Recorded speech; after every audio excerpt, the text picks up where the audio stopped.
It's your boy T-Bear and the reaction. Today is Films Friday, so I know I'm a little bit late with the films, the meat of the tail of Films Friday, because I forgot AEW Dynamite comes away at 10. I was gonna do it right after SmackDown, but I got AEW Dynamite.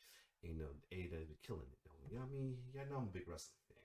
So, oh yeah, I was supposed to bring up the results, but I'm gonna bring up regardless anyway. So down the dude, they did meet kill count. Now there was two different polls for the dead meat kill count. The first poll was between earlier was between the two shows, two shows that will be between the two movies I'll do a kill count with. And the choices was Bay of Blood and Alive, either Bay of Blood Alive, Cooties and Escape, Fear Street and Psycho Gorman, Don't Breathe and Behind the Mask, as well as Out of Hand and the Friday the 13th to recount. The reason I put Out of Hand because a lot of folks been requesting that.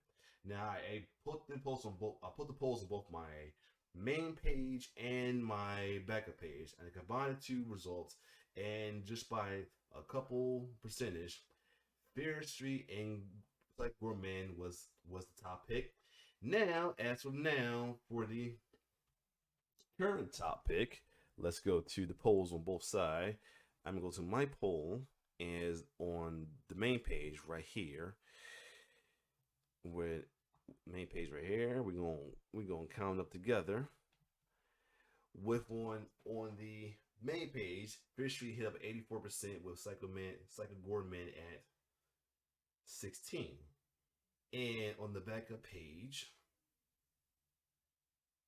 let's get to I'm gonna do it on my phone. 30% was for Fair Street and 70% for Psycho Gorman. Now combined together, with a big lead of 114, Fear Street 94 will be the pick. Meaning Gorman will be either the next week pick or will be part of the next poll. As I'm possibly might be switching out the Friday 13 recount as a in between poll picks right here. So anyway, I'm excited. It's one of the rare ones. It's going to be another fan for the fans right here. As I did literally watch Fear Street in 1994, and I gotta say the series itself is an awesome series. I had intentionally watching this series because it's a slasher. Because I'm a fan of classic slasher, and it's take place in the 90s. So I thought it was gonna be like some based on some 90s Scream shit and all that. But no. It is Scream. It is like Scream with slasher, but it's more than a slasher, if you catch my drift. So I'm not gonna talk too much about it. I'm not gonna spill the beans for those who have never watched it yet. And I'm gonna react to the official kill count for Fear Street Part 1, year 1994. Let's get it. Oh, wait a minute. The delay in the music threw me off a little bit, so I'm ready. Let's do it. Welcome to the Kill Count, where we tally up the victims in all our favorite horror movies. I'm James A. Janice, and today we're looking at Fear Street Part 1, 1994. As its title implies, this is the first part of the Fear Street film series, based on the Fear Street book series written by R.L. Stine. Fear Street began in 1989 with The New Girl, and eventually spawned over 50 novels and various spin-off series. Most people... So that's been now since the 80s. That's probably was before Goosebumps. For those of you who don't know, R.L. Stine is Goosebumps royalty right there. Know Mr. Stein for Goosebumps, but I understand the Fear Street books were a bit more graphic, with teenage protagonists instead of Goosebumps preteens. Personally, I've never read a Fear Street, so I won't be able to comment on how the movies compare. I do know the movies don't follow any specific Fear Street book plots. Instead, the movies take the settings and some characters and tell their own stories, crafted by director and co-writer Lee Janiak, who had previously made the film Honeymoon and directed episodes of the Scream TV series. All three Fear Streets were filmed back-to-back, Lord of the Rings style, from March to September in Georgia in 2019. They were originally going to be released in theaters within a single year by Fox, but that plan fell apart after Fox was purchased by Disney. Eventually, Netflix acquired distribution rights and released them week after week in July of 2021. As is often the case with Netflix horror, I was inundated with requests to cover these bad boys. And I'll admit, I was skeptical at first. Netflix's other huge horror hits never did too much for me. I found Bird Box painfully mediocre, and I notoriously hate both babysitter films. While watching the first Fear Street, I initially felt the same trepidation. For the most part, 1994 didn't impress me, and I wondered why everyone was making such a big fuss over it. But then I realized I couldn't wait to watch part 2, and when I finished that one, I was downright pumped for part 3. The Fear Street films really grew on me, and the more time I spend with them, the more I appreciate them. Even if they're not doing anything revolutionary, they're a remarkably fun and easy watch. The trilogy follows high school students in Shadyside, a small Ohio town that seems to be cursed with bad luck. And I mean more than just being in Ohio. Haha, go blue! Shadyside's troubles are egregious and murdery, setting it in stark contrast to its neighboring town, the wealthy Sunnyvale. Part 1 takes place in 1994 and is very much in the style of Scream, which came out in 96 and defined the horror genre for the late 90s. Yep. Parts 2 and 3 travel back in time to look at historical Shadyside tragedies, imitating other horror films in the process, but somehow always keeping things tied together to the central story. Though each film works as a successful standalone, with proper beginnings, middles, and ends, they're also a brilliantly executed cohesive trilogy with a surprisingly satisfying conclusion. I mean, this thing really sticks the landing. I even teared up during part 3. Part 1 is my least favorite film of the trilogy, and the one that seems most derivative. Though it takes place over 25 years ago, it still feels like something made in 2021, no matter how many 90s songs they stick on the soundtrack. And trust me, there are a lot. The needle drops are non-stop, and while I'm a huge fan of Nine Inch Nails and Pixies and garbage, it's a bit distracting when the first act has a different song starting every few minutes. I have plenty of other complaints that I'll mention during the kill count, but it's worth noting that a lot of people love all 3 of these movies, and that I'm probably not the target demographic here. I'm in my 30s and tend to like things that are less mainstream. Fear Street has an undeniably pop sensibility targeted towards teens. I think it's great though that this kind of thing exists. It's a good bridge into more graphic horror from things like Goosebumps and Scary Stories to Tell in the Dark. Fear Street may feel like those other films at first, but these movies don't pull any punches. There's a whole lot of gore, a fair amount of sex, and you know what? They even kill some kids. Gotta respect a YA movie that doesn't baby things up too much. Since those gnarly kills are part of the reason so many of you wanted this episode, let's get to them. The movie begins with Maya Hawke. We love Maya Hawke. She's so damn charming in Stranger Things 3. Hawke that's who that is. That's the girl from Stranger Things. Nice. Plays Heather Watkins, who works at a bookstore in the Shadyside Mall. It sells a lot of Fear Street-looking books written by fictional author Robert Lawrence, which is what the RL stands for in R.L. Stein. Heather's closing tonight, making her a closer, homonym to Closer, the Nine Inch Nails song playing on the soundtrack right now. It's the Fuck You Like an Animal song, but not the Bloodhound Gang one. That was 99. The only other people here are the janitor. Hold on a second.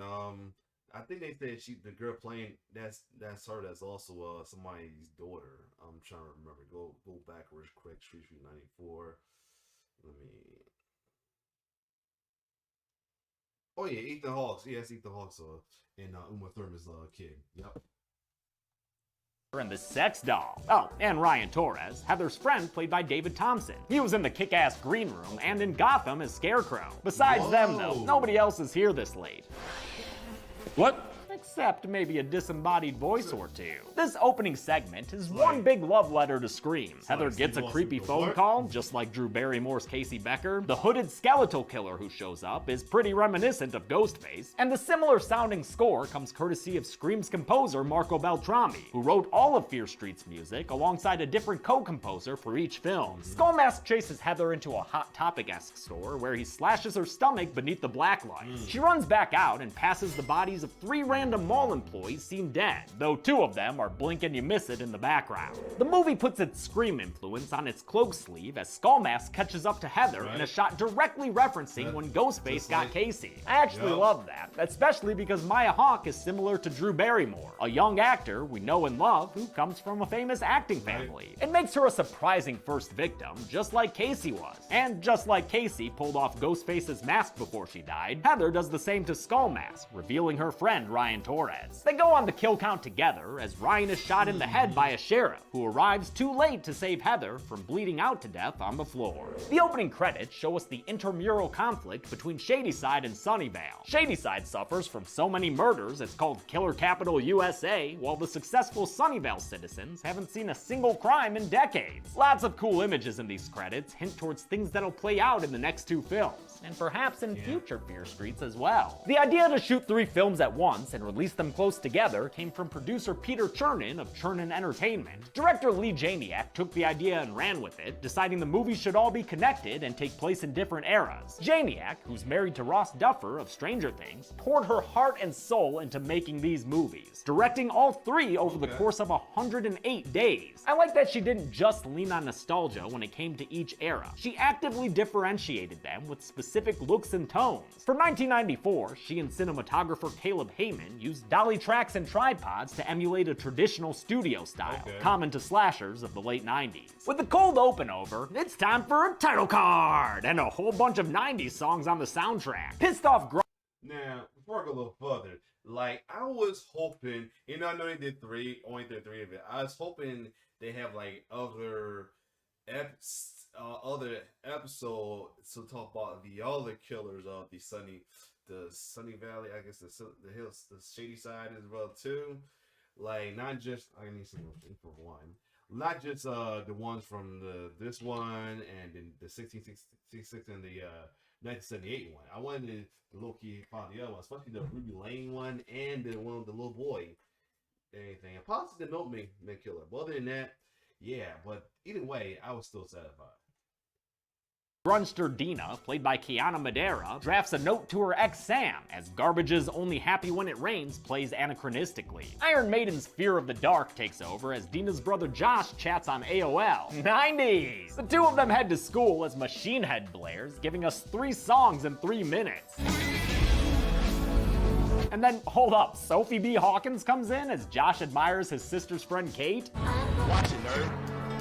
Wait, what the fuck? Now Portishead? Come on, movie. We're only 13 minutes in and you've already got a full EP. Calm down, witches. Dina's still reeling from a recent breakup, but her friends Kate and Simon know how to cheer her up. Make jokes about their classmate who just got stabbed to death. The dude was wearing a Halloween skull mask. How is that not fun? Because someone died. I know lots of people love Kate and Simon, and I know Simon's pretty much just Stu Macher from Scream, but it's hard for me to root for callous douchebags and stuck-up drug pushers. I have to claim my place among the stars, bitch. Maybe it's a school-wide case of assholery, though, since they've got people like this dude who's doing another reference to Scream. But in Woodsboro, the punks just ran around dressed up like Ghostface. This Shadyside goof's dragging around an effigy of Maya Hawke's dead body. Yeah! No! Many people in Shadyside blame the shopping mall murders on a witch's curse. Sarah Fear, who cut off her hand while making a deal with the devil. Josh even maintains a whole conspiracy wall linking all of Shadyside's tragedies to the one-handed witch. Then again, witches are Shadyside High's mascot, so I mean, they're kind of inviting it. A Cypress Hill song bleeds into Creep by Radiohead as the soundtrack continues its hit clip's approach to the 90s. A bus of Shadyside football and band students drive through their dying town and into Sunnyvale, which looks a lot more like the right side of the tracks. I like the small detail of Sunnyvale jerseys having their names while Shadyside's don't. Good way to show the schools having very different budgets. Dina's here to get closure with her ex Sam, who recently moved to Sunnyvale and is already dating again. In what's played as a tiny twist, Sam ends up being the gal Dina was looking at. This is a lesbian love story, which is great. You don't often get that as the main romance in a movie, and I always like to see things that are new. Janiak and her writing partner Phil Graziadei, who is gay, wanted characters who weren't traditionally the leads in slashers. How do we make it more representative of what the world was actually like back then? Just wasn't kind of able to be represented in film. This is reflected in the differing demographics between Shadyside and Sunnyvale, though I think the movie wisely doesn't make that a focal point. It's more of a case of casual representation, letting its story and characters stand on their own. The broader message is kept mostly to subtext, like with the Curse of Shadyside, which represents generational trauma and how history can hold people back. At the same time, Fear Street doesn't shy away from reality and shows how difficult it was to be queer in the 90s. That's why Dina's mad that Sam, played by Olivia Scott Welch, moved away and is dating a guy now. This Sunnyvale jock, Peter the butt cheek needer. Dina feels abandoned and says Sam is lying about who she is, while Sam says Dina's too negative and nihilistic. Dina thinks Shadysiders will always fail, as opposed to Sunnyvalers like the mayor Matthew Good. The mayor's brother is Sheriff Nick Good, the sharpshooting skull slayer from the shopping mall. By the way, I know Sheriff Good says on TV there were 7 victims in the mall massacre, but the ones I didn't see ain't going on the count. During a memorial. Yeah, I did. When I first saw that part, first thought he was Ben Savage, Fred Savage at first, till they gave him no look like, okay, that's not him. Peter's a dick about his neighbor's plight, causing a big ol' fight to break out that sends the Shadysiders bussing back home. They're still riled up about it, as are the Sunnyvalers, which is why Peter's sneaking up with Sam and his bros to start some shit. Inexplicably, the bus driver keeps on driving like nothing is wrong, even when the Sunnyvalers toss glass bottles at him. And even when Dina opens the freaking back door? Are you kidding? Yo, driver, do you see what's going on here? Stop the freaking bus!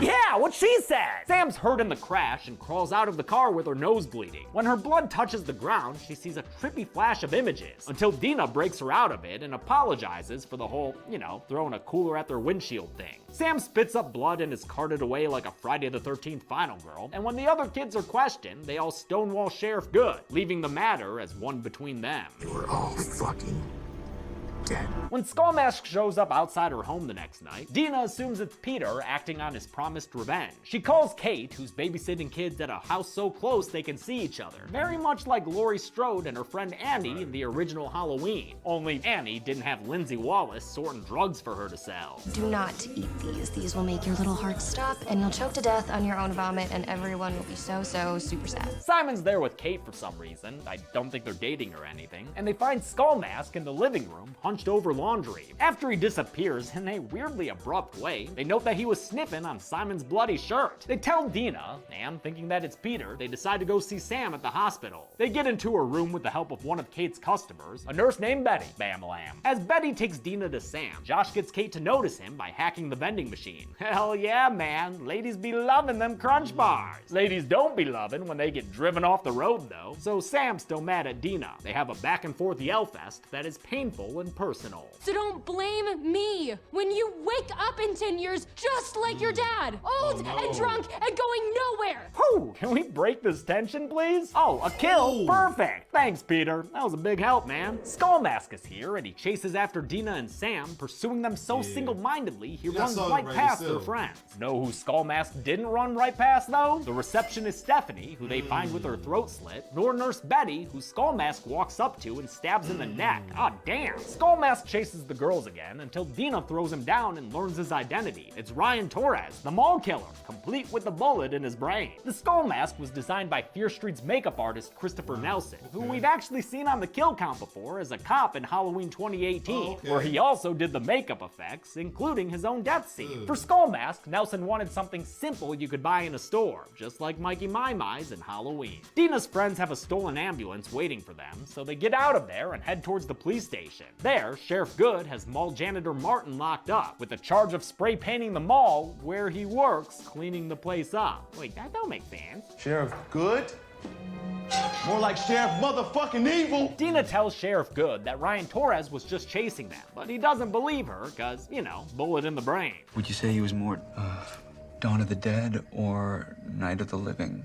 Wait. Dead. Well, he wasn't blue, so nice. He leaves to do cop stuff, and in his absence, Dina subtly steals a gun from police officer Kopinski. Come on, Kopinski, that's like the 4th time this week. During this, Simon comes across a sexy singing chick. She ends up being a scary sexy singing chick who attacks Simon and starts freaking slashing him right in the middle of the road. That is, until she shot a whole bunch by Dina with that cop's gun. Risky shots there, Dina, especially with the lack of payoff, because this little lady didn't even let that interrupt her ditty. The kids regroup at Dina's house. Simon mentions the singing girl's straight razor, and Josh realizes who it was. This is Ruby Lane. He says Ruby Lane slit her friend's throat with a straight razor in 1965. Ruby was just one of Shadyside's many headlines of death. In 1978, a baghead Jason-looking killer murdered kids at a summer camp called Nightwing. In 1950, a milkman named Harry Rooker did a couple of murders, including one seen here. Josh's history lesson goes on to give us 2 more flashbacks flashback kills for the count. Someone beaten with a bat by Billy Barker in 22, and a girl being drowned by a grifter in 1904.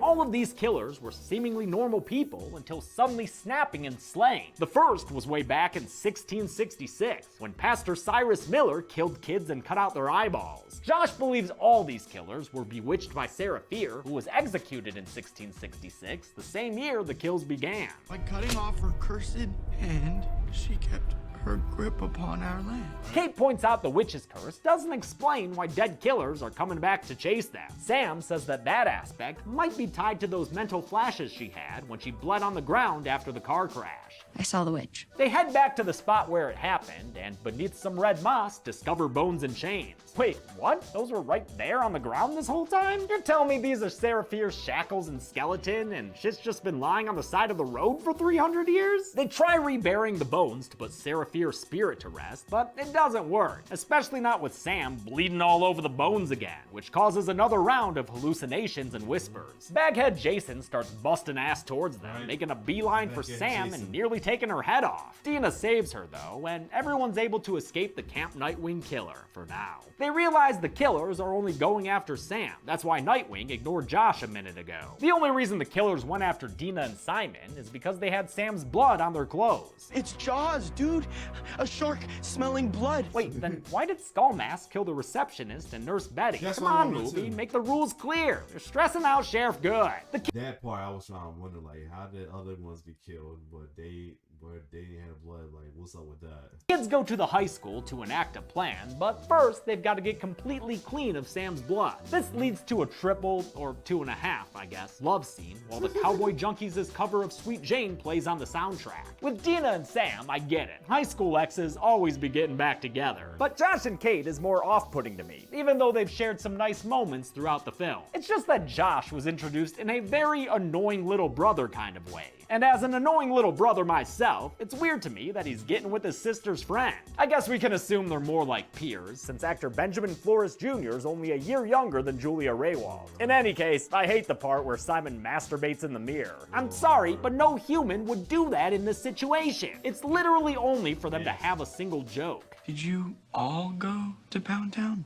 Me too. Josh narrates their plan over Firestarter, one of the sickest fucking songs ever made. Rest in peace, Keith Flint. Basically, they're gonna use Sam's blood to lead all the killers to a bathroom full of bottles, which, you know what? Kinda look like oxygen tanks to me. Smile, you son of a bitch. Simon thinks so too. Their plan starts off strong, with the extensive blood trail network attracting Shadyside's shadiest killers, Skullmask, Ruby Lane, and the Nightwing Killer. Gotta love that guy's pep. Also gotta love that Ruby Lane is played by Jordan Donatelli, who starred in season 2 of Crypt TV's The Burge. The killers follow the blood, ignoring the others, because they just want themselves a chunk of that Sam. But sorry, Nightwing fuck, we're all out of Sam here. Might I interest you in a mannequin and some fire? Burn, motherfuckers! Unfortunately, not even fire can keep these killers from trying to kill, and as they reconstitute themselves, Kate comes to a conclusion. They're coming for her.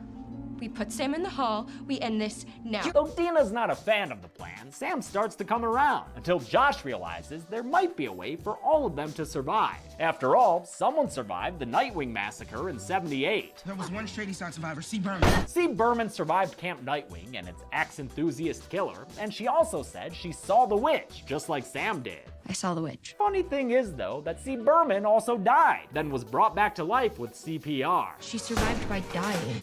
Kinda like how I make a living from killing. This plan to tempt kill Sam takes them to the grocery store where Simon works, like the Bruce Campbell character Ash that Simon surely compares himself to. Kate makes an itinerary of drugs for Sam to OD on, as Simon does his best Matthew Lillard explaining the plan. Pile 2 is gonna bring your core temp way down. You may feel slightly sick. Yeah, you might start feeling a little woozy there. After Sam ODs, they'll revive her with adrenaline, and to distract any killers who may show up, they'll be running around smeared with Sam's blood. Nothing could go wrong. Dina promises to bring Sam back to life, and she starts her parade of pills. Hey, easy with the tongue there. Can't lose any of those pills. You need them all. The drugs begin working as intended, although Dina has to help Sam after a certain point. Oh, Sam, I just said you needed them all. Gross. Skullmask shows up and is eager to kill Sam, and though Kate's able to jump in and fend him off, the pill plan gets ruined all the same. Damn it. Now Dina's gonna need another way to kill her girlfriend. Perfect! A lobster! Oh, no, wait, not the lobster. Dina's plan is to drown Sam in that fish tank. Lobster pee. Skullmask then attacks Kate in a fight with a few good beats. I like the bit with the cake smash. I didn't know these two got married. The fun and games end with a gut stab, and Kate is given a death that's unexpected and unforgettable, as Skullmask shoves her head first through an industrial bread slicer? This kill is an all-timer, and possibly a reference to an even gorier one from 1989's Intruder. The makeup team tested a prosthetic head with an actual bread slicer, then shot footage of it alongside clean footage of Kate's actor Julia Raywald, who seems like she loved watching her death scene. VFX supervisor Paul Graff then combined the shots with great-looking blood effects and made sure to keep Kate's face recognizable as it came through the slicer, to make it horrific. Director Lee Janiak insisted on Fear Street being bloody because she wanted young teenagers to feel like they shouldn't be watching it, the same way she felt watching Scream. She also wanted the characters to sound like real teenagers, thus the constant stream of F-bombs. I remember getting a call from the studio after when they watched the dailies being like, there are a lot of F-bombs in that scene. Like, maybe we need to try to do some alts that don't have them. Simon and Josh are being chased around by Shadyside monsters, and after they're both stunned by the sight of Kate's body, Simon is quickly killed with an axe swipe to the head. Holy crap, that was sudden. Things are just about to get real bad for Josh and the ladies when Dina successfully drowns Sam, which I've gotta count as a kill. Sam Oh man, he got the lobster pee in water. I'm mad at him for that. His confirmed death is the only reason these killers all disappear. Dina grabs the adrenaline to bring Sam back, even though, wasn't that part of the OD plan? I don't think a litany of EpiPens is proper lifeguarding technique. Dina switches to CPR, which works in that wonderful magical movie way, with no broken ribs or ill effects or nothing. Sam's back, baby, and everything's gonna be okay. They make up a story for Sheriff Good, whose skepticism is expressed through lines that are too on the nose. You look like a ghost, like you just came back from the dead. Without any other info, Good blames everything on Kate and Simon, who he will label as a couple of Shadyside junkies. Fits the narrative, right? I should suspect something was shady from that part right there, but I'm not gonna spoil it for those that haven't watched it yet. Nice and neat. Sam's disapproving mother picks her up, angry about her daughter's sinful sapphic ways. But how can Sam not love Dina, moms? Dina makes her mixtapes that start with Pixie songs. I mean, might as well just make it all of Doolittle, D. It's a perfect album. Dina's phone rings and she finds C. Berman on the other end. Earlier, they had called her after finding her number in something called the White Pages. C. Berman tells Dina that things aren't as over as she thinks, which is why Sam is hearing voices say her name, just like Ryan Torres did.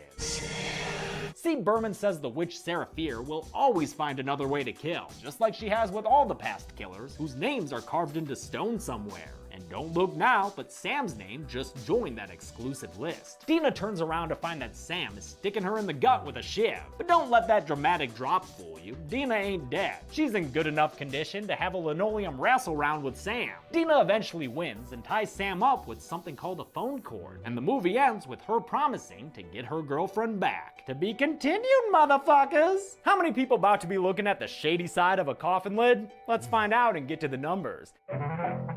Really? Really, James? 15 people died in Fear Street Part 1 with the unusual gender breakdown of 10 women and 5 men. Talk about casual representation. I like it. With a runtime of 107 minutes, that left us with a kill on average every 7.13 minutes. I'll give the Golden Chainsaw for coolest kill, very obviously, to Kate. I mean, her head was sliced into bread-sized pieces. And not like Wonder Bread, that shit was Texas toast. Fucking gross. Dull Machete for lamest kill will go to the receptionist Stephanie. Still not sure why she was killed, considering the rules. Hey, and fuck it, for Fear Street, let's give out a new award. The Shiny Shady Cider, sure, which will go to my favorite monster of the film. The first winner will be Billy Barker, the creepy little bastard. I know Skull Mask had all the cool kills, and Ruby Lane had that earworm of a song, but Billy just gives me the heebie-jeebies, and that baseball bat bashing is nasty. Shout out to stunt performer Emily Brobst, who, according to IMDb, was also in Cooties. And that's it. Fear Street Part 1, 1994, came out in July 2021. Its sequel, Part 2, 1978, was released 1 week later on Netflix. The kill count for that movie is also 1 week away. And until then, I'm James A. Janice. This has been the Kill Count. On the next Kill Count. Tired of the same old Friday the 13th? Yep. Too bad, because it's time for a third scoop of Crystal Lake kills. Sorry. Friday the 13th Part 3 is an exercise in repetition. Sex, sex, sex. You guys are getting boring. A test of how willing people are to watch the same thing over and over again. Doesn't look like anything's changed, though. But since he came back, sure, we'll spice up the deal. They fly eggs. Here, have a hockey mask. That's better. That's what you've all been waiting for, isn't it? Yes? Want even more seasoning? How about a whole bunch of 3D? Hey, you better watch out with that thing. Seriously, I can't even count how many 3D shots are in this movie. Everything's just coming at you. Cakes, yo-yos, hoo-has, you name it. Sounds disgusting. Let's go. This week, watch another round of kills with some movie around them in Friday the 13th Part 3 in 3D. And on Friday, August 27th, tune in for the Kill Count Recount, only on Dead Meat. There are better things to do with your life. Like what? Friday the 13th, Part 3 can currently be watched on the pictured streaming platforms. Dead Meat always recommends you watch the movie for yourself before its kill count. It's the only way to have your own properly informed opinion. Kill counts are never meant to replace the experience of watching a film. Thanks a lot for watching. Alright, so yeah, there you go. So I'm gonna so what I'm gonna do is I'm gonna replace the next one gonna be the recount for Friday the 13th, part 2. And so I'm gonna do the Friday 13 recounts in between. So other than that, if you like my reaction, like, share, subscribe to this channel. And second Gourmet is gonna be added to the next kill count with a replacement with a replacement being added as well too. So it's your boy T-Bird signing off. One love. Hope you enjoyed everything. Well, let me not go too far, but yeah, I like the breakdown how you did this. Like I said, it's a good movie. I can't wait to do the recap. Can't wait to when I get a chance. We'll put the other First Street into the poll as well too. I mean, I'm not rushed to do the kill counts for them because I saw the movie already. Because I do want to get other kill counts and chances. But other than that, it's your boy T-Bird signing off. One love.